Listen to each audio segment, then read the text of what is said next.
Woo! Wake up, wake up, wake up.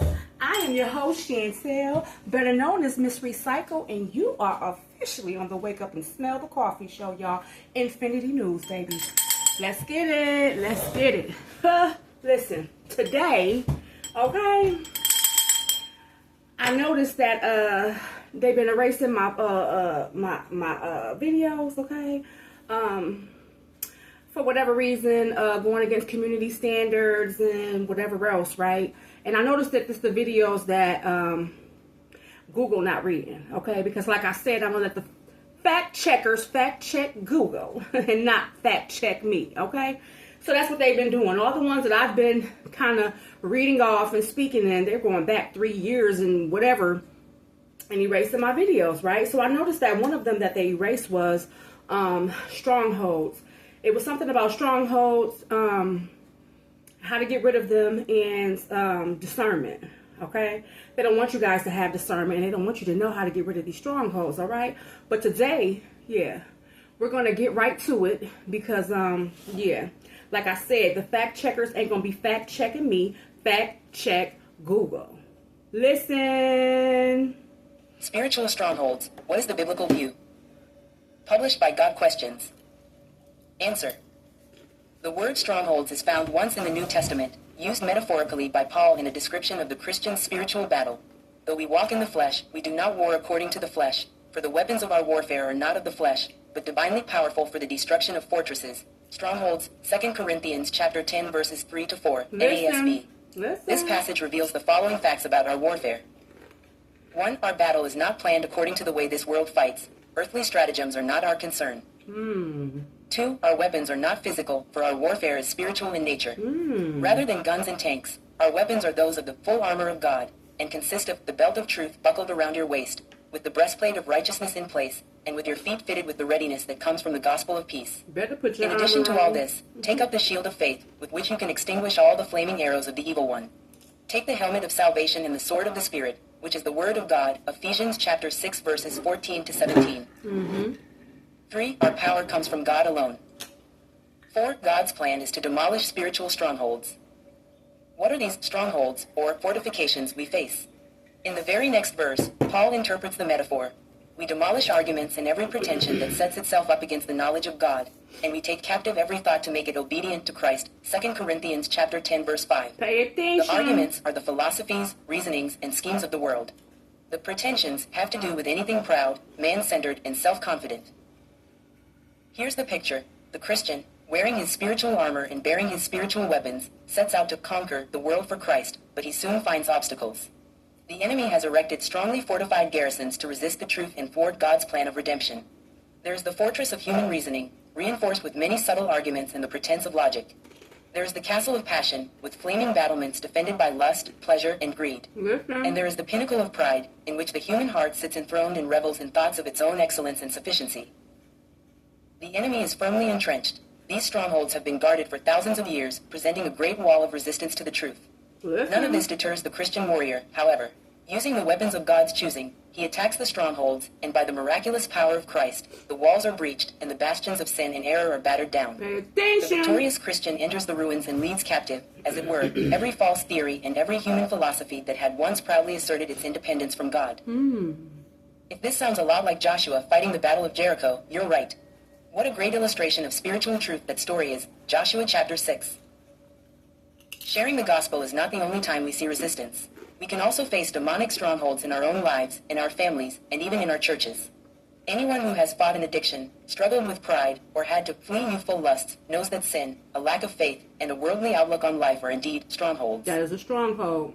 The Lord is building his church, and the gates of hell shall not prevail against it. Matthew chapter 16 verse 18. What we need are Christian soldiers, totally surrendered to the will of the Lord of hosts, who will use the spiritual weapons he provides. War room. Some trust in chariots, and some in horses, but we will remember the name of the Lord our God. Psalm chapter 20 verse 7.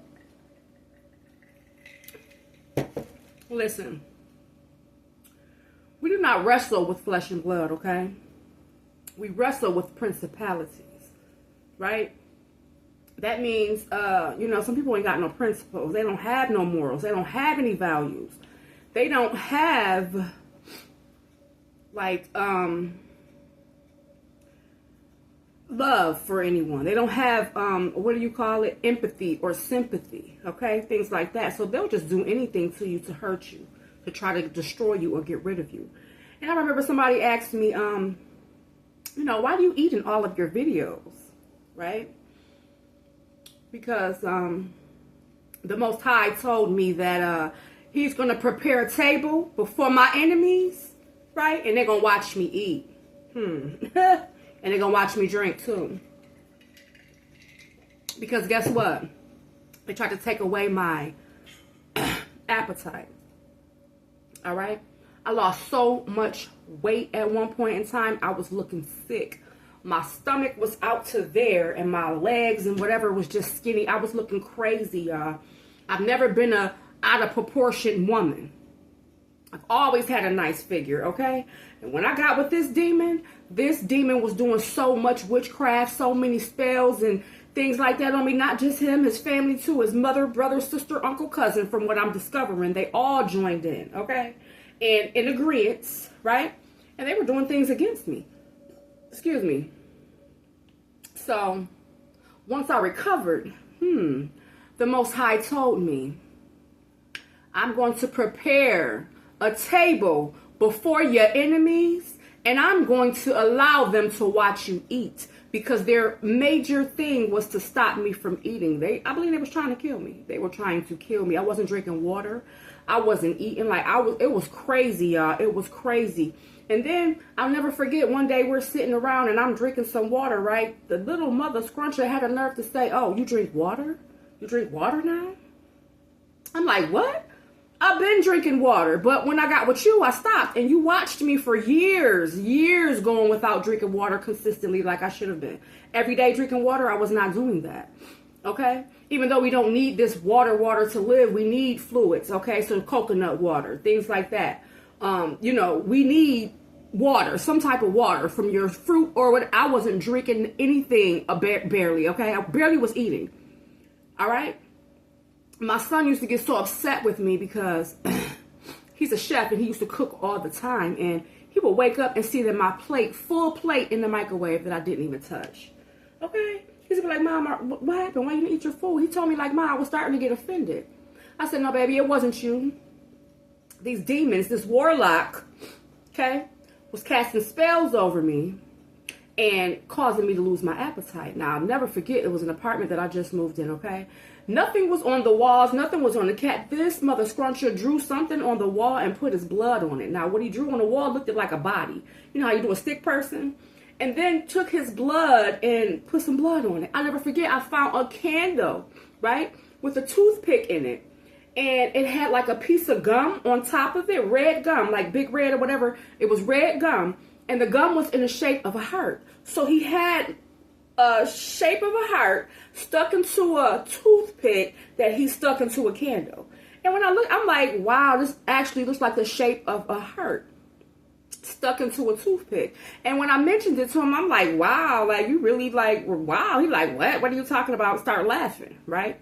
I also found a shank, okay? What do you call it? Those things that they make in jail, okay? I found one in my house. I really thought the man was going to just off me and my children. Like, it was just very, very weird to me. Like, why are you making shanks, okay? You are no longer in jail anymore.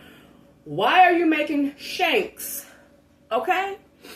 Now, that was a stronghold that I had to break because this person came into my life, right?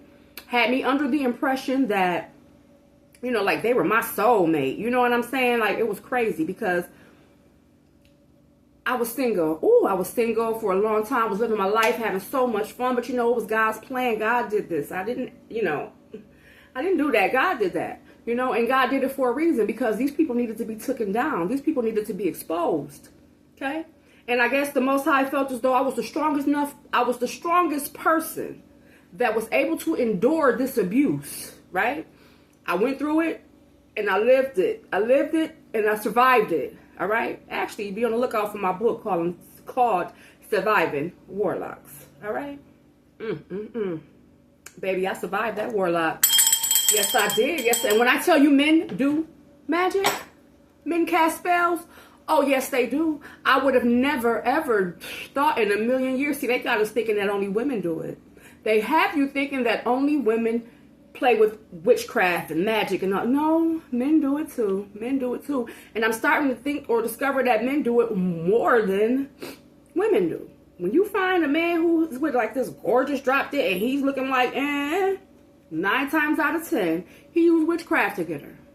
He used witchcraft to get her. They will teleport in your dreams, okay? What do they call it? Astroplaning. And yeah. Because I'm going to tell y'all, this whole time that I was with this warlock, I had people coming in my dreams trying to have sex with me. It was crazy. And I'm talking about the people that I was kind of like battling and going against. But come to find out, he was on their team. That's who sent him to me. To destroy me, to silence me, to shut me up. But it didn't work. Now, during the time I was with him, now mind you, I'm going against these people. You all know Byron Brown. You know Darius Pridgeon and things like that, right? Darius actually came in my dream, okay? And tried to have sex with me, okay? And I shut him down. I didn't know what was going on. At that time, I had never been approached by a daggone incubus. That's what they're called. So ladies, beware. When a man comes into your dreams having sex with you or trying to have sex with you or whatever, do not have sex with them. That's like they're demons. That's a demon spirit coming to you trying to have sex with you. And if you have sex with that person in your dreams, okay, you will fall in love with that person in real life. Now, I had made a post a while ago on my page, and it may still exist. I don't know. They shut me out of all my pages, okay? But when it was on Facebook, I was under Mary Talbert at once. I was under Miss Recycle, and what other one was it? Damn. James Johnson? Yeah. Okay. So, boom. If you guys go back to any one of those pages, you might still see some of the videos that I put up, okay? But, yeah, it was just crazy how I had made a post about Darius coming into my dreams trying to have sex with me. Why? A woman called me. Excuse me. She inboxed me first, okay? She inboxed me and said, "Are you serious?" Because the same thing that I described happened to me happened to her, but she had sex with him in the dream and fell in love with him in real life, and he dogged her out. Destroyed her whole family, okay? Husband went blind and everything. I'm like, yo, I can't make this up, yo. I cannot make this up. Those demons are astral projecting in our dreams, making us fall in love with them, right? So be very, very careful. Be very leery when you have someone coming to you in your dreams. Somebody that you could be, that you might know, somebody that you might not know. Either way it go, do not sleep with them, okay? Because they're taking all your fluids back to that realm, wherever they from, okay? They're taking it back. And for the men who are having sex with the women in your dreams, you're actually impregnating some of these people. They're taking the sperm back to their little whatever, wherever they come from, and yeah, they're using it to impregnate, whomever. Could be impregnating you in your dreams, you know? And I always think about that story, and no disrespect to anybody, but I think about the story about Jesus, right? And Mary, how the angel came to her and told her that she was going to have a son. And you know what I'm saying? Like, was that an incubus? No disrespect, but the story sounds to me as if she was impregnated by an incubus. All right? So, boom. I don't want to get off topic. Excuse me, guys. Maybe go get some tissue. I don't want to get off topic, but I just want to let you guys know that, you know, strongholds are real, and the only way that you're going to get rid of these strongholds is if you have to put on the armor of God. Put on the armor. Ask for protection and guidance. Okay? You have to ask for protection and guidance, all right? Because these people are dangerous. You have to know and understand that if somebody is willing to do all that, to go that far, they really want your mind, body, and your soul. Because you got to remember, they come to steal, kill, and destroy. They come to kill, steal, and destroy. I would never forget, I went so long without eating. It was crazy. I was so skinny. I looked crazy. Never been a skinny woman all my life. But at this moment in time, I was skinny. And like, you really couldn't tell because my stomach was so big, it was so fat, but my legs were skinny. It was just weird. I was just like, what do they call it? A BMW? Body made wrong? Baby, my body was made wrong, okay? Doing me wrong. And I believe the only reason why his strongholds wasn't able to keep a hold on me was because I stopped having sex with him. I stopped having sex with him. It just felt so icky. It felt so, you know, and God was showing me things, right, that I just couldn't ignore. Things that he used to do, I just couldn't ignore. I used to go on his phone, and I ain't gonna lie, yes, I went in his phone because this was somebody who was telling me that he wanted to be with me for the rest of my life, right? They wanted to be with me for the rest of my life. What they were doing is stealing my energy vampire, ciphering my energy. Like, I started, so much bad luck was coming my way. It was crazy. Now, before I got with this person, everything always went my way. When I spoke it into existence, baby, it happened. It came. Whatever I wanted, whatever my heart desired, the Most High gave to me. He used to always say, share your blessings with me. Share your blessings with me. What? We are all blessed in different ways, okay? God blesses people in their own special little way. So, you know, of course you're going to share with your mate, whoever you're with. But when you get to talk about share your blessings with me, no, he wanted to take my blessings. He wanted to erase me, okay? And now the Most High is doing what they do, you know, doing their job on them. And allowed me to show them that I got my appetite back, that I'm back, right? So I got rid of the strongholds, y'all. But let me tell you, y'all, it wasn't easy. It wasn't easy because, excuse me, at first I didn't even know what was going on, all right? I didn't even know what was going on. But once you discover that you have witchcraft over you, spells over you, or whatever, you break them, right? Because the only time these things work is in secrecy. So, you know, everybody used to always ask me, was his mother a witch? And I just really didn't know at that time. But yeah, now I know. Now I can say, yes, she is a witch. She, she helped them cover up for unaliving somebody. Really. And luckily, there is no statute of limitation on murder. Because if it was, these people will be getting away with murder. Okay? Murder. And their mother assisted them with her little magic tricks. Okay? The only thing she did was hindered the progress. She didn't stop anything. But, you know, these witches and warlocks, they think that they're under control and they're really not. You know what I'm saying? But, back to the topic at hand. Okay, it was a portion that I wanted to read to you guys. And like I said, I had to do it on this phone because this one wasn't working properly to give you this message. But like I said, they're erasing a lot of my videos that I've been reading off. So, okay. In the Bible, a stronghold is a metaphor for a deeply entrenched thought pattern, mindset, or behavior that opposes God's truth. Okay? Functioning like a fortified fortress in the mind. And baby, when I tell you I thought I was about to lose my mind, I was thinking thoughts that I know wasn't mine. I was thinking thoughts that I know wasn't mine. So when you start thinking a certain way that you know you would normally not think like you know what I'm saying? Like, you know you don't think like that. You know you wouldn't do that. You know that's not you. It's not you. It's not of you. That means somebody's doing something to you. When you feel strange whenever a person comes around, like my stomach used to turn. It used to turn when he came around because I knew, like, I used to get real, like, ooh. I used to get angry. I used to get agitated. I used to get, you know what I'm saying? Because he done, every time we had sex, that's why they say be careful because energy transfers from person to person, right? So every time we had sex, he would be releasing his demons onto me. Okay? I was battling his demons and didn't even know it. All right?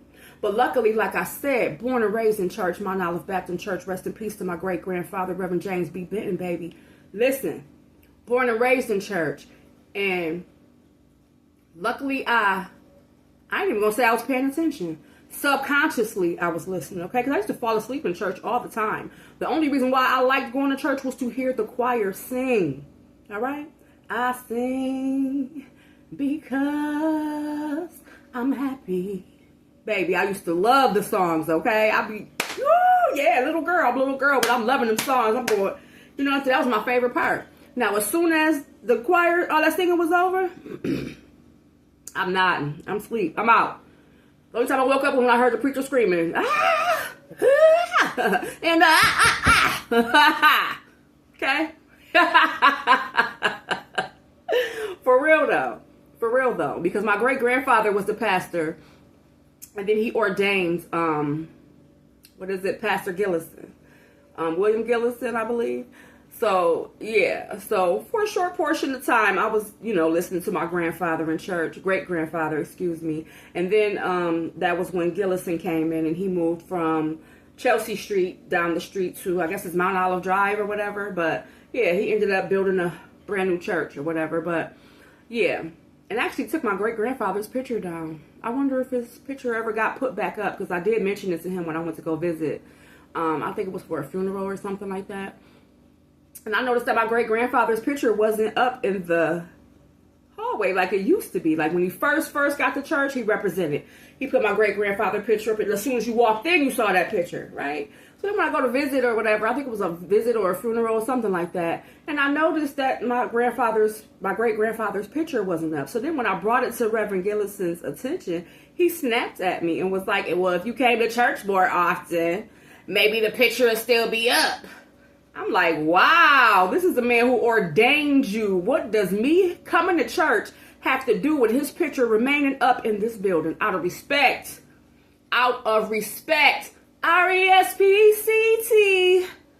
His picture should have remained up no matter what. You know what I'm saying? But that goes to show you how people think. You know what I'm saying? And no disrespect to Pastor Gillison. I just discovered like about a week ago that he passed away in 2022. I didn't even know that. So rest in peace to Pastor Gillison. You know, no disrespect. I was just going back in the day to a conversation that me and him had regarding my great-grandfather, who was the founder of Mount Olive Baptist Church. So out of respect, I felt as though his picture should have been up, regardless if his family members were still coming to that church or not.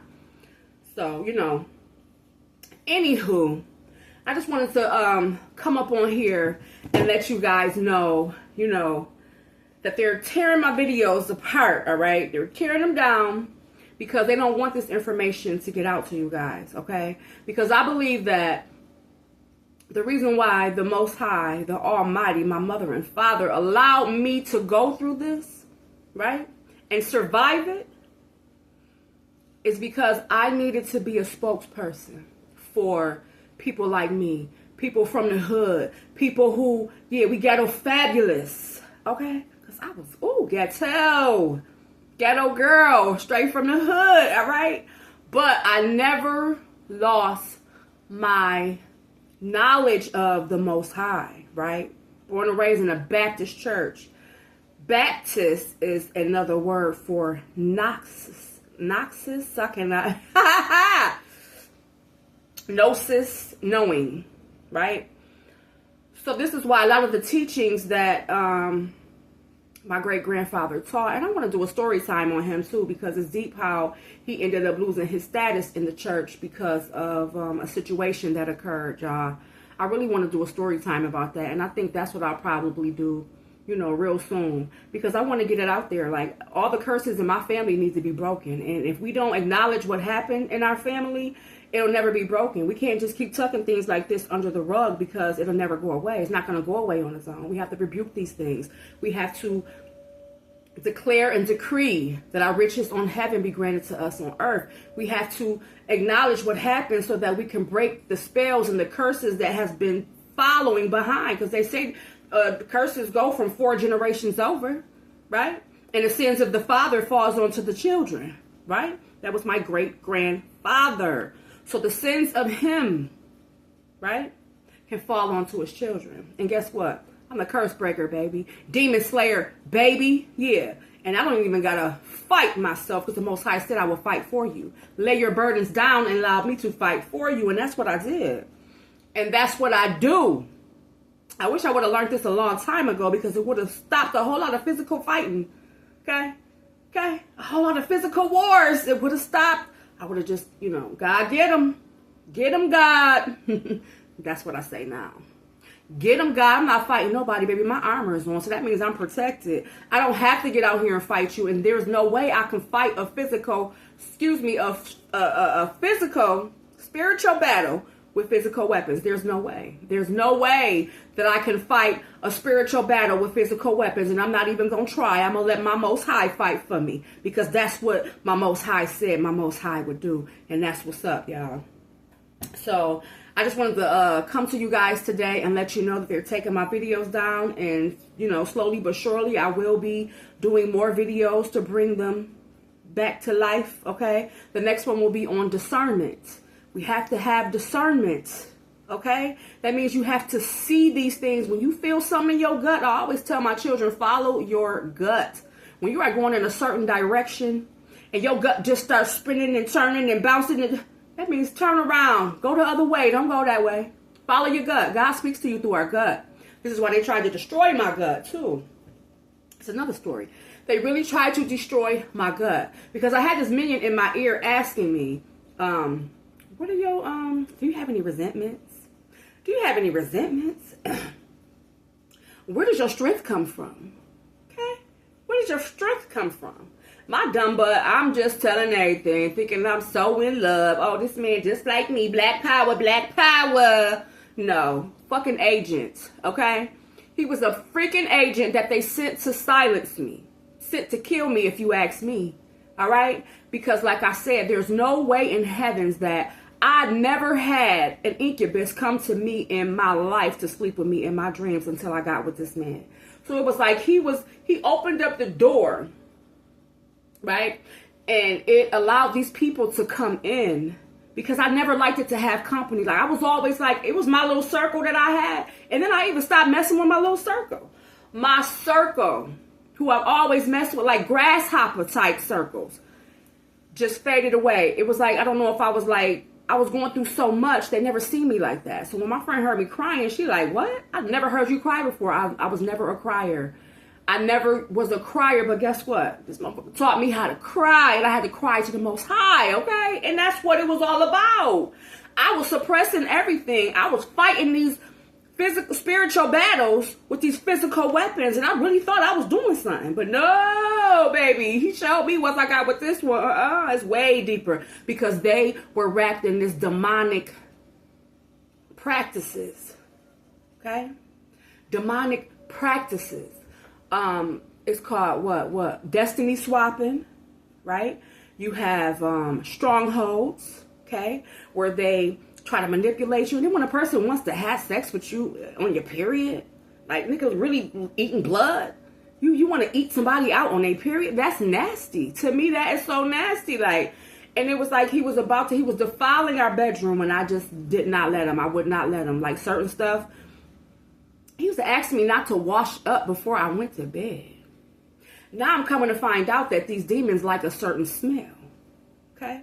And he was preparing me for these demons to come to me by me smelling a certain way. Demons like certain smells. And certain people have a certain smell. And you can tell it's like a demon attached to them. Because demons have a certain type of odor. Right? Demons have a certain type of odor. So when you come encounter with people who have these certain type of odor, and it could be from the feet, it could be from the breath, it could be from the butt, it could be from the whatever, but yeah, or just when they sweat, it's like a certain type of smell comes from them. Okay, this could be that demonic attachment that they have, right? But whatever it was, I believe that he was preparing me for those demons to be able to come to me in my sleep by me not washing up before I went to bed. Now, I've never heard of anything like that, but he used to be like, yeah, I want to, he liked that little musty smell or some shit like that. I don't know what the fuck it was. You like dookie smell? Because he licked ass too. And that's another thing that they do. That's a witch initiation, right? And then I remember he told me, like, I thought you was a witch. You thought I was a witch? Oh, so that's why you was trying to lick my ass? Because that is something that witches like. Any female out here who like getting their ass licked, that's a witch act. That's a witch act. You witchy. You're witchy. Because you got to remember that your ass carries parasites baby. Feces. Yeah. Has all type of parasites in it. So when you eating booty, right? Come on, I was no telling what you got up in your belly. For real. And I'm going to keep it real with you. Like, that's disgusting. And it's, damn, it's a word for it. Matter of fact, I'm going to do a video on that too. But, let me see if I can find it real quick. Hold on. Because it's the witch initiation.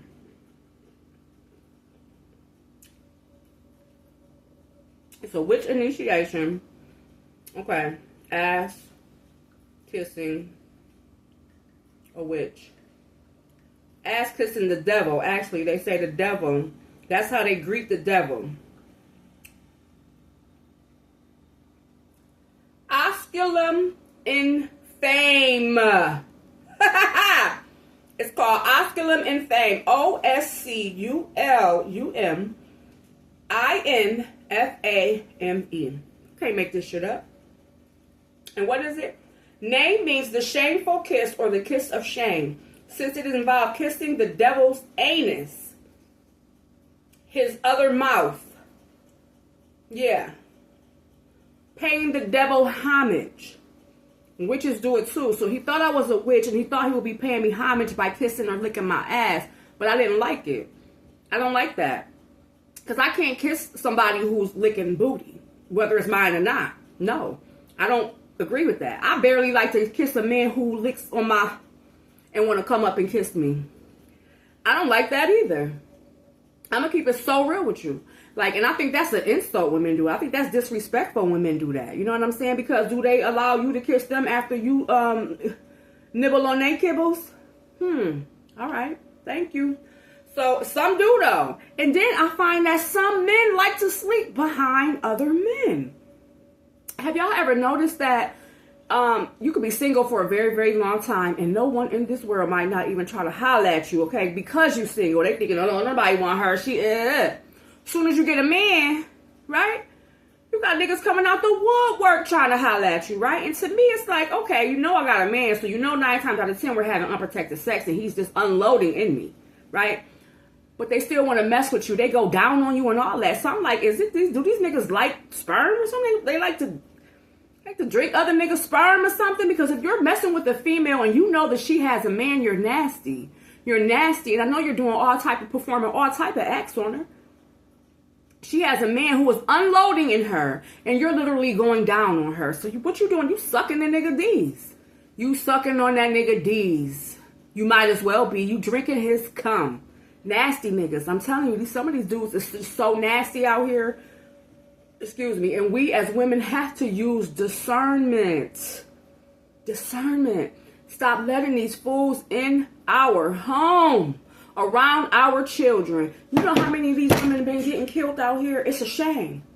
Watch Black Girl Gone. Watch For My Man. Watch these episodes, y'all. Infinity TV. I'm your host, Chantel, better known as Miss Recycle, and you are officially on the Wake Up and Smell the Coffee show, y'all. Peace.